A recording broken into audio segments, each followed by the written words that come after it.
মাননীয় অধ্যক্ষ মহোদয়, চৰকাৰী পক্ষৰ সদস্যসকলৰ যুক্তিবোৰ শুনি মই ভালকৈ বুজি পাইছোঁ যে জাতীয় চিনাকি বুলি ক'লে সাহিত্য অন্যতম। কিন্তু মাননীয় অধ্যক্ষ মহোদয়, আজিৰ বিধেয়কখন এক ভ্ৰান্ত ধাৰণাৰে উত্থাপিত যে সাহিত্যই হৈছে জাতিটোৰ চিনাকি। মাননীয় অধ্যক্ষ মহোদয়, কথাষাৰ শুনাৰ লগে লগে আজিৰ সদনৰ মজিয়াত উতলি উঠিছে মোৰ শৰীৰৰ প্ৰত্যেকটো পালটেজ। মোৰ মন মগজুত বিশাল ঢৌৰ সৃষ্টি কৰিছে এটিমাত্ৰ চিন্তাই যে সেই তাহানি দানৱৰূপী মোগলৰ পৰা সমগ্ৰ অসমীয়া জাতিটোক ৰক্ষা কৰিছিল লাচিত বৰফুকনে। তেখেতে কৈছিল যে নিজৰ দেশখনতকৈ নিজৰ জাতিটোতকৈ মোমাই ডাঙৰ নহয়। মোৰ মনত গুঞ্জৰিত হৈছে এষাৰ মাত্ৰ কথা যে সেই ব্ৰিটিছৰ শোষণ তথা উৎপীড়নৰ পৰা সমগ্ৰ অসমীয়া জাতিটোক ৰক্ষা কৰিছিল মণিৰাম দেৱান, কুশল কোঁৱৰ, কনকলতা বৰুৱাৰ দৰে শতাধিক অসমীয়া সন্তানৰ বলিদানে। আৰু আজিৰ এই সদনৰ মাজমজিয়াত সেইসকল ব্যক্তিক নাকচ কৰি জাতিটোৰ চিনাকি বুলি স্থান দিব বিচৰা হৈছে সাহিত্যক। কথাষাৰ অনুধাৱন কৰিবলৈ সক্ষম হৈছোঁ বাবেই আজিৰ সদনত উত্থাপিত বিষয়টিৰ বিৰোধিতা কৰিছোঁ। মাননীয় অধ্যক্ষ মহোদয়, বিষয়টিৰ সৈতে জড়িত হৈ আছে তিনিটা কথা: সাহিত্য, জাতি আৰু চিনাকি। প্ৰথম কথা, চৰকাৰী পক্ষৰ সদস্যসকলে স্পষ্ট কৰি দিব লাগে যে কি সাহিত্যৰ কথা আজিৰ বিধেয়কখনত উত্থাপিত কৰা হৈছে, কিয়নো মাননীয় অধ্যক্ষ মহোদয়, সাহিত্য বুলি ক'লে আমাক লাগিব এটা নিৰ্দিষ্ট ভাষা। দ্বিতীয়টো কথা, স্পষ্ট কৰিব লাগে যে কি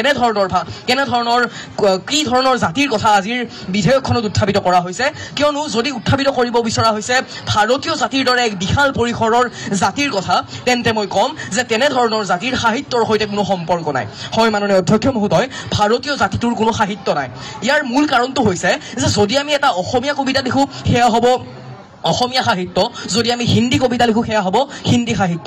কিন্তু ভাৰতীয় জাতিটোৰ সাহিত্য ক'ত? কিয়নো সেই ভাৰতবৰ্ষত বসবাস কৰে বহুতো অসংখ্য সৰু বৰ জনগোষ্ঠীয়ে, যাৰ ভাষা বেলেগ বেলেগ, যাৰ সাহিত্য বেলেগ বেলেগ। আৰু যিহেতুকে ভাৰতৰো কোনো ৰাষ্ট্ৰীয় ভাষা নাই, সেয়েহে ভাৰতীয় জাতিটোৰ কোনো সাহিত্য নাই। আৰু আমি বহু দূৰলৈ যাব নালাগে, আমাৰ যদি মাতৃভাষা ভাৰতবৰ্ষৰ সৈতে আজিৰ সদনত উত্থাপিত বিষয়টি ৰিজাই চাওঁ, তেন্তে গম পাম যে এই সদনৰ উত্থাপিত বিষয়টি সম্পূৰ্ণৰূপে ভুল। মাননীয় অধ্যক্ষ মহোদয়, তৃতীয়টো কথা হৈছে চিনাকি। কেনেধৰণৰ চিনাকি, অৰ্থাৎ সেই চিনাকি ইতিবাচক হ'ব নে নেতিবাচক হ'ব, সেয়া চৰকাৰী পক্ষৰ সদস্যসকলে স্পষ্ট কৰি দিব লাগে। কিয়নো মাননীয় অধ্যক্ষ মহোদয়, হিটলাৰে নিজৰ জাতিটোক চিনাকি দিছিল এক হত্যাকাৰী জাতি বুলি। গতিকে এনেধৰণৰ কথাৰ পৰা প্ৰমাণিত হৈছে যে আজিৰ যি উত্থাপিত বিষয়টি, সেই বিষয়টিৰ প্ৰত্যেকটো শব্দই 100% অস্পষ্ট।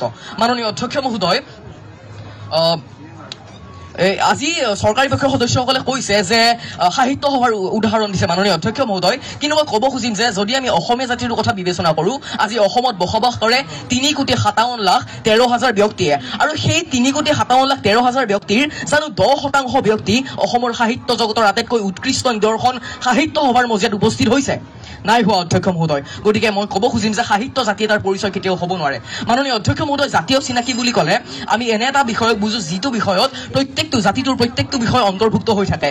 তেনেস্থলত চৰকাৰী পক্ষৰ সদস্যসকলে কৈছে যে সাহিত্যত জাতিটোৰ প্ৰত্যেকটো বিষয় অন্তৰ্ভুক্ত হৈ থাকে। কিন্তু মই ক'ব খুজিম যে আগৰ সেই মোগলৰ বা আহোম স্বৰ্গদেউসকলৰ পৃষ্ঠপোষকতাত যিসকল সাহিত্যিকে বিভিন্ন ধৰণৰ সাহিত্য ৰচনা কৰি থৈ গৈছে, সেই সাহিত্যৰ প্ৰতিভাগেই আছিল ৰজাৰ ভাল গুণৰ। অৰ্থাৎ তাত কোনো ধৰণৰ উল্লেখ নাছিল ৰজাৰ কুকৰ্ম তথা সেই ৰাজ্যৰ প্ৰজাৰ বেয়া দিন তথা ভাল দিনৰ কথা। গতিকে মাননীয় অধ্যক্ষ মহোদয়, শেষান্তত মই চৰকাৰী পক্ষৰ সদস্যসকলক ভালদৰে বুজাই দিব বিচাৰিম যে সাহিত্য জাতিৰ কোনো পৰিচয় হ'ব নোৱাৰে।